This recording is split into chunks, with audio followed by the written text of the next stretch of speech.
Welcome to বৈটখি educational institute. আজকে আমরা নিয়ে চলে এসেছি মূলত পিএসসি এবং এসএলএসটি কে মাথায় রেখে জিওগ্রাফি ক্লাস নিয়ে। আমরা প্রত্যেকেই জানি যে পিএসসি তার গেজেট অলরেডি পাবলিশ করে দিয়েছে। তাই আর সময় নষ্ট না করে আমাদের হাতে যে সময়টা আছে সেই সময়টাকে কাজে লাগিয়ে আমাদের শুরু করে দিতে হবে প্রস্তুতি। তাই আর দেরি না করে আমরা জিওগ্রাফির ক্লাস শুরু করব। তাই আজকে আমরা যে টপিকটা নিয়ে আলোচনা করব সেটা হচ্ছে ইন্টেরিয়র অফ দ্য আর্থ। তো এই ইন্টেরিয়র অফ দ্য আর্থ এটা নিয়ে আলোচনা শুরু করার আগে কয়েকটা কথা তোমাদের সাথে একটু আলোচনা করে নিই। যেটা হচ্ছে আমরা প্রত্যেকেই পিএসসি এবং এসএলএসটি দুটোরই কিন্তু সিলেবাস আমরা কিন্তু দেখেছি। দেখে আমাদের অনেকের মধ্যে হয়তো এই প্রশ্নটি তৈরি হয়েছে, পিএসসির সিলেবাস আলাদা এবং এসএলএসটির সিলেবাস আলাদা। কিন্তু আমরা যদি একটু ভালোভাবে দেখি, পিএসসি এবং এসএলএসটি দুটো সিলেবাসই কিন্তু ওভারঅল অনেকটাই একই রকম। তাই এসএলএসটি পিএসসি এই নিয়ে অত চিন্তা ভাবনা না করে আমরা লক্ষ্য রাখবো আমাদের পড়াশুনোয়। তাই আজকের জিওগ্রাফি ক্লাসে আমরা আমাদের first topic interior of the earth এই টপিকটি নিয়ে আলোচনা করব। তো ইন্টেরিয়র অফ দ্য আর্থ নিয়ে আলোচনা করতে গেলে ফার্স্ট যেটা আমাদের মাথায় আসে, আমরা তো পৃথিবীর ওপরের অংশে রয়েছি, তাই তো? আমরা তো পৃথিবীর ওপরের অংশে রয়েছি। তো পৃথিবীর অভ্যন্তরে বা ইন্টেরিয়র পোর্শনে কি হচ্ছে আমরা জানবো কি করে? আমরা জানবো কি করে? এখান থেকেই আমাদের জানাটাকে শুরু করতে হবে। তাই পৃথিবীর অভ্যন্তরে খুব সামান্য অংশই আমরা জানতে পারি বা দেখতে পাচ্ছি। কারণ এই অংশটুকু যদি আমরা কেটে নিয়ে এইভাবে যদি আমরা এটাকে রিপ্রেজেন্ট করি, তাহলে আমরা দেখতে পারবো যে খুব সামান্য অংশই আমাদের কাছে দৃষ্টিগোচর হচ্ছে। এই যে সামান্য অংশ আমাদের কাছে দৃষ্টিগোচর হচ্ছে, সেখানটা কি রকম বা সেখানকার যদি আমরা ক্লাসিফিকেশন করতে যাই, তাহলে ৮টি উৎসের ওপর বেস করে এটা আমরা প্রধানত করে থাকি। এই ৮টি উৎসকে আবার আমরা দুটি ভাগে ভাগ করতে পারি। সেটা হচ্ছে প্রত্যক্ষ কারণ এবং আরেকটি হচ্ছে পরোক্ষ কারণ। এই প্রত্যক্ষ এবং পরোক্ষ তার মানে কিছু কারণ আছে একদমই ম্যান্ডেটরি, যেগুলোকে ছাড়া আমাদের এই সম্পূর্ণ কাজটা করা কোনোভাবেই সম্ভব নয়, এবং আরো কিছু পোর্শন রয়েছে যেগুলো অতটা ডিরেক্টলি হয়তো আমাদের সাহায্য করছে না, কিন্তু পরোক্ষভাবে কোথাও গিয়ে এই সম্পূর্ণ কাজটিতে আমাদেরকে সাহায্য করে চলেছে। তার মানে এই প্রত্যক্ষ এবং পরোক্ষ এই দুটি কারণকে একত্রিত করে আমরা কিন্তু পৃথিবীর অভ্যন্তরের গঠন এবং স্তরবিন্যাস এই দুটি বিষয় সম্পর্কে জানতে পারি। তাহলে প্রত্যক্ষ কারণগুলো কি কি? প্রত্যক্ষ কারণগুলোর মধ্যে পড়ে খনি, অগ্ন্যুৎপাত আর সমুদ্রগর্ভের ড্রিলিং। এই তিনটে হচ্ছে মেজর। কারণ আগ্নেয়গিরির অগ্ন্যুৎপাত, খনির থেকে কোনো কিছু খনন, এইগুলো কিন্তু একটা মেজর ভূমিকা পালন করে। আমরা যখন পৃথিবীর অভ্যন্তর সম্পর্কে জানতে চাইছি, যখন আমরা পৃথিবীর অভ্যন্তর সম্পর্কে জানবো, পৃথিবীর ভেতরে, কারণ আমাদের অবস্থান এখানে, যখন ভেতরের অবস্থান সম্পর্কে জানতে চাইবো, এই বিষয়গুলোই আমাদের প্রত্যক্ষ ভূমিকা পালন করছে। অন্যদিকে পৃথিবীর ঘনত্ব, উষ্ণতা, চাপ আর যেটা খুব ইম্পর্টেন্ট, ভূমিকম্পীয় তরঙ্গ, এই বিষয়গুলো পরোক্ষভাবে কিন্তু এই সম্পূর্ণ বিষয়ের সঙ্গে কিন্তু সম্পর্কিত। এই ভূমিকম্পীয় তরঙ্গের ভিত্তিকে পৃথিবীর অভ্যন্তর ভাগকে আবার আমরা তিনটে ভাগে ভাগ করতে পারি। তাহলে আমরা কটা ভাগে ভাগ করতে পারি? ভূমিকম্পীয় তরঙ্গের ভিত্তিতে আমরা কিন্তু 3টি ভাগে ভাগ করতে পারি। নাম্বার 1 আমাদের ভূত্বক বা আর্থ ক্রাস্ট, নাম্বার 2 গুরুমণ্ডল,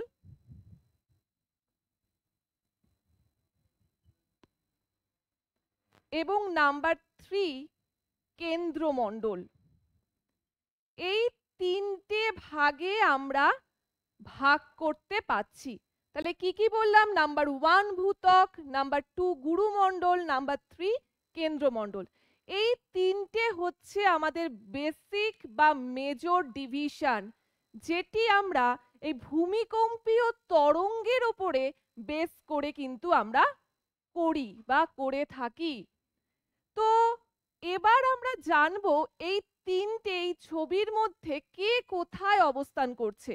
ভূত্বক অবস্থান করছে এই অংশে, গুরুমণ্ডল অবস্থান করছে মিডিলের সেকেন্ড পজিশনটাতে, এবং কেন্দ্রমণ্ডল অবস্থান করছে কিন্তু আমাদের এই পোর্শনটায়।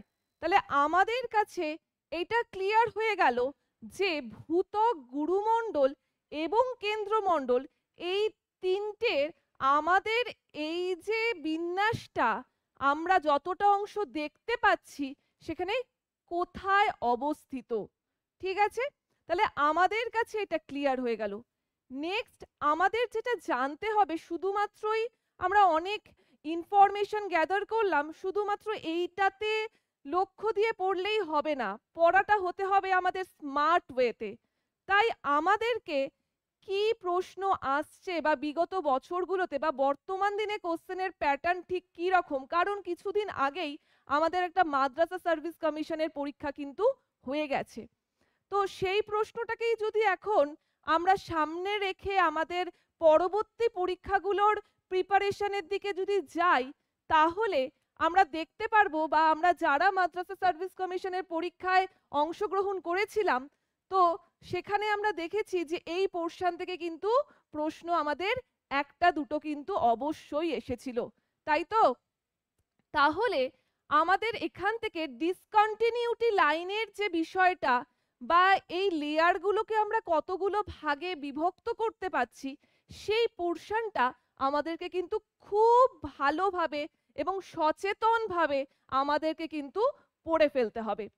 তো এই ভূত্বককে আবার আমরা দুটো ভাগে ভাগ করতে পারছি। এই ভূত্বককে আমরা আবার দুটো ভাগে ভাগ করতে পারছি। ঠিক সেম ভাবে কেন্দ্রমণ্ডলকে আমরা দুটো ভাগে ভাগ করতে পারছি। ঠিক সেম ভাবে গুরুমণ্ডলের পরে কেন্দ্রমণ্ডলকেও কিন্তু আমরা দুটো ভাগে ভাগ করছি। তার মানে এই তিনটেই আবার প্রত্যেকটা দুটো দুটো ভাগে কিন্তু বিভক্ত হয়ে যাচ্ছে। এরপরে আমরা যেটা জানবো, এইগুলোর নাম কি। প্রত্যেকটার কিন্তু ইন্ডিভিজুয়ালি নাম আছে। যেমন এই ভূত্বকের ওপরের যে অংশ, একে আমরা বলি শিয়াল। নেক্সট ভূত্বকের যে নিম্নের অংশ, একে আমরা বলি সীমা। ওকে, তাহলে আমরা বুঝতে পারছি ভূত্বককে আমরা যে দুটো ভাগে ভাগ করছি সেটার একটার নাম হচ্ছে শিয়াল, একটার নাম হয়ে যাচ্ছে সীমা। নেক্সট গুরুমণ্ডল, গুরুমণ্ডলের যে ওপরের অংশ তাকে আমরা বলি বহিঃগুরুমণ্ডল, আর নিচের অংশটাকে আমরা কি বলি? আমরা বলি অন্তঃগুরুমণ্ডল।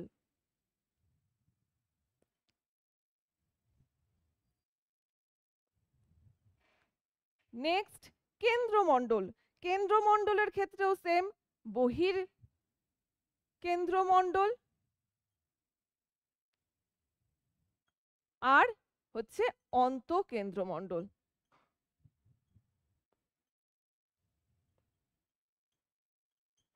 তাহলে আমরা টোটাল এই 6টা ভাগে আমরা ভাগ করতে পাচ্ছি, মানে এই তিনটেকে দুটো দুটো করে আমরা ভাগ করে নিচ্ছি। এরপর যেটা মোস্ট ইম্পর্টেন্ট, আমরা জানবো যে ডিসকন্টিনিউটি লাইনগুলো কোথায় ঠিক কিভাবে অবস্থান করছে, যেটা আমাদের অনেক সময় গুলিয়ে যায় বা অনেক সময় ঠিক মনে থাকে না। এবার আমরা ঠিক সেটাই জেনে নেব। ফার্স্ট আমরা জানবো এই ডিসকন্টিনিউটি লাইনগুলো দেখো, যেগুলো আমি দেখাচ্ছি ছবিতে, মানে এই ভূত্বক এবং গুরুমণ্ডল। তাহলে এই ভূত্বক এবং গুরুমণ্ডলের মাঝে কি রয়েছে? ভূত্বক এবং গুরুমণ্ডলের মাঝে যে বিযুক্তি রেখাটি অবস্থান করছে তার নাম হচ্ছে মোহরভিসিক বিযুক্তি রেখা।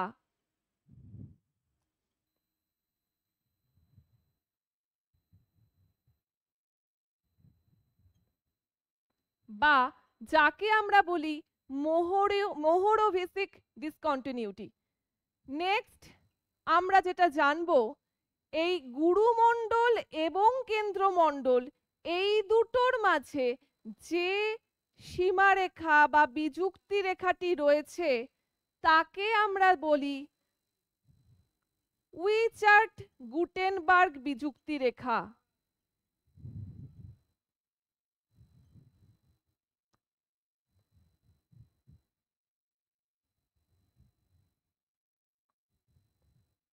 তাহলে আমাদের কাছে ক্লিয়ার যে ভূত্বক, গুরুমণ্ডল এবং কেন্দ্রমণ্ডল এই যে তিনটে লেয়ার, এই তিনটে লেয়ারের মধ্যে ভূত্বক এবং গুরুমণ্ডলের মাঝে কি রয়েছে? মোহরভিসিক বিযুক্তি রেখা।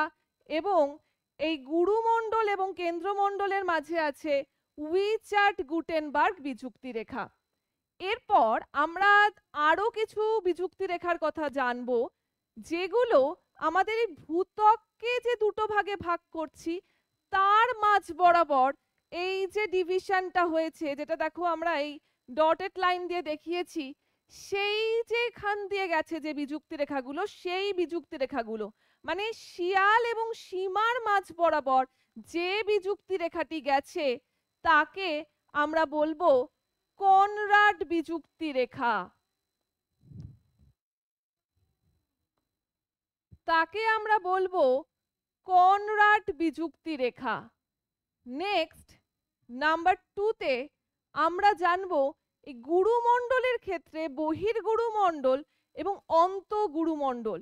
এই বহির্গুরুমণ্ডল এবং অন্তঃগুরুমণ্ডলের মাঝখান দিয়েও আমাদের একটি বিযুক্তি রেখা পাস করেছে, যে বিযুক্তি রেখাটাকে আমরা বলি রেপিট্টি বা রেপিটাইড বিযুক্তি রেখা।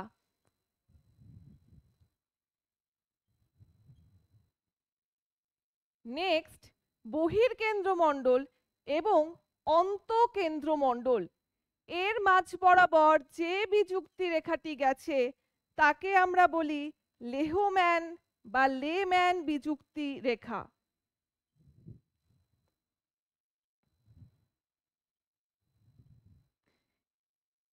তাহলে বিযুক্তি রেখাগুলোর নাম এবং তাদের অবস্থান সম্পর্কে আমাদের কিন্তু একটি স্পষ্ট ধারণা কিন্তু আমাদের হয়ে গেল। এরপর আমরা জানবো এই শিয়াল এবং সীমা এই যে নামকরণ কেন হলো এবং কোনটা আমাদের ওশিয়ানিক ক্রাস্ট আর কোনটা আমাদের কন্টিনেন্টাল ক্রাস্ট, সেই সম্পর্কে কিন্তু আমরা একটা ধারণা অর্জন করব। যেমন ফার্স্টেই আমরা দেখতে পাচ্ছি এখানে লেখা রয়েছে শিয়াল, তার মানে আমাদের বুঝতে হবে এইটি হচ্ছে মহাদেশীয় ভূত্বক। এবং এই মহাদেশীয় ভূত্বকের নিচের যে অংশটি সেটি হচ্ছে মহাসাগরীয় ভূত্বক।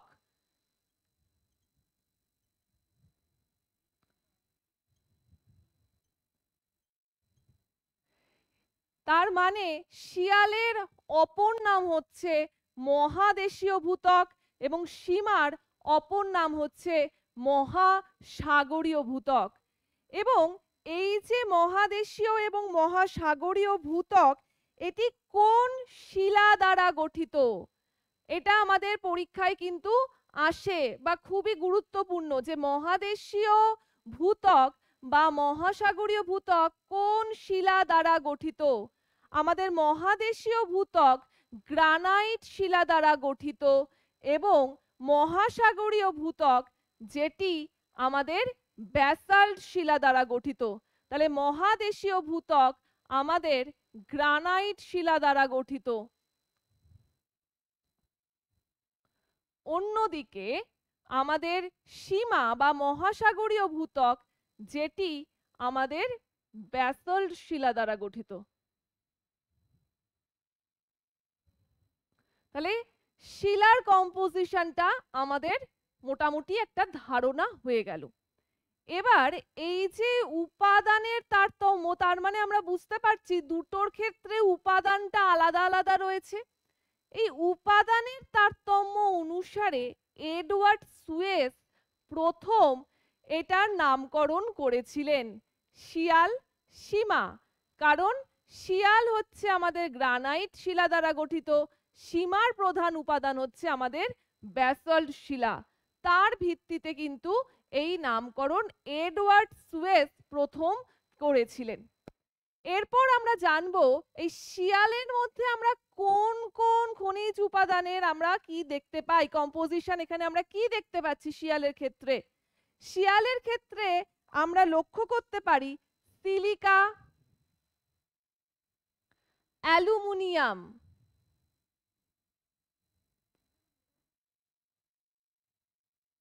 এই পদার্থগুলোর উপস্থিতি আমরা বেশি পরিমাণে লক্ষ্য করতে পারি। তার মানে শিয়াল স্তরটায় সিলিকা, অ্যালুমিনিয়াম সমৃদ্ধ একটি স্তর। সীমায় আমরা যেটি লক্ষ্য করতে পারি, সিলিকা, ম্যাগনেসিয়াম। এই সিলিকা এবং ম্যাগনেসিয়ামের উপস্থিতি আমরা কিন্তু এই সীমা স্তরে আমরা কিন্তু লক্ষ্য করতে পারি।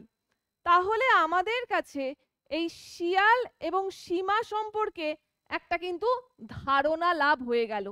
তাহলে এখন প্রশ্ন যে এখান থেকে পরীক্ষায় আমাদের প্রশ্ন কি রকম কি আসতে পারে, কারণ এটা তো একটা ইনফরমেশন জেনারেট হলো, কিন্তু পরীক্ষায় প্রশ্ন আসার ধরন আর ইনফরমেশন গ্যাদার দুটোর মধ্যে একটি পার্থক্য কিন্তু অবশ্যই রয়েছে।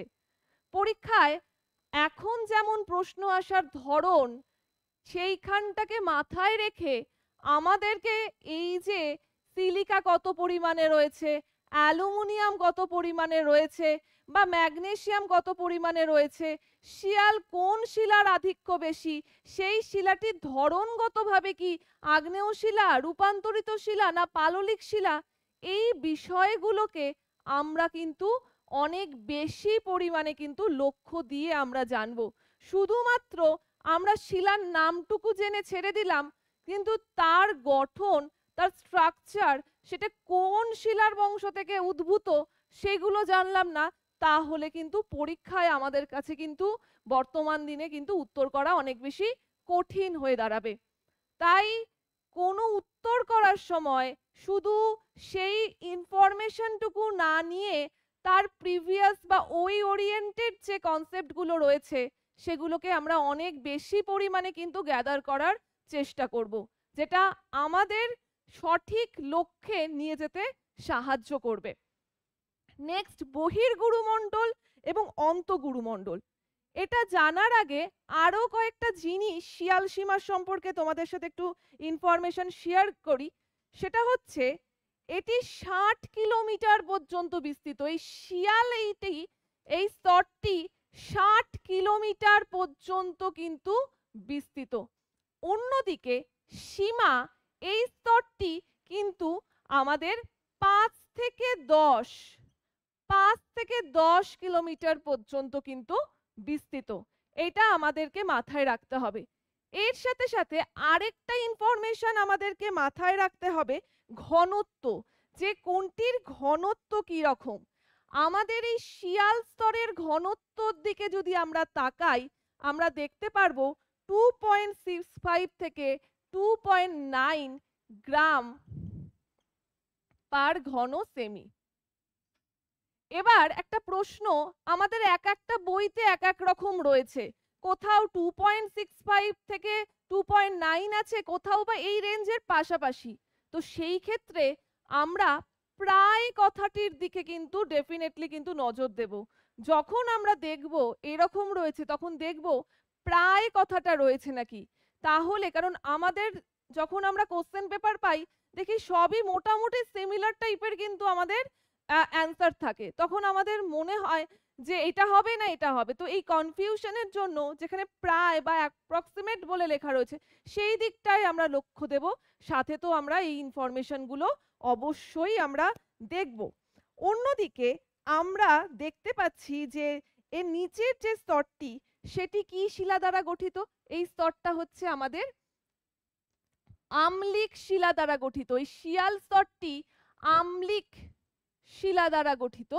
অন্যদিকে সীমা, এটি হচ্ছে ক্ষারকীয় শিলা দ্বারা গঠিত। এটি কিন্তু ক্ষারকীয় শিলা দ্বারা গঠিত। এই ইনফরমেশন গুলোও কিন্তু আমাদের মাথায় রাখতে হবে। তাহলে শিয়াল কোন শিলা? আম্লিক শিলা। সীমা কোন শিলা?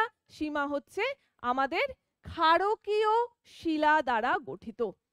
এরপরে বহির্গুরুমণ্ডল অন্তঃগুরুমণ্ডলের মধ্যে কাকে আমরা ক্রফেসিমা, আমরা এই ওপরের লেয়ারটাকে আমরা বলছি ক্রফেসিমা এবং নিচের লেয়ারটাকে বলছি আমরা নিফেসিমা।